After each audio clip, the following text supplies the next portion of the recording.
транспорта. Всем привет! Сейчас мы разбираем такую ситуацию. У заказчика не работает камин, который установил я. Причина в том, что после того, как я сделал все работы, заказчик нанял вентиляционщиков. И вентиляционщики поставили вот такие вот замечательные колпаки. Вот. Я сразу предположил, что, скорее всего, колпак не пропускает вообще воздуха, потому что иначе причины быть не может. Мы сняли вот этот вот, значит, колпак, который установили вентиляционщики, и видно прекрасно, что здесь темно.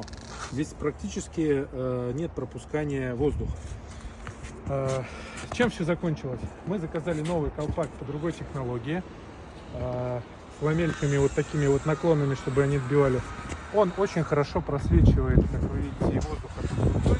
И поставили на всякий случай дымосос, чтобы заказчик был спокоен, что камин будет работать хорошо.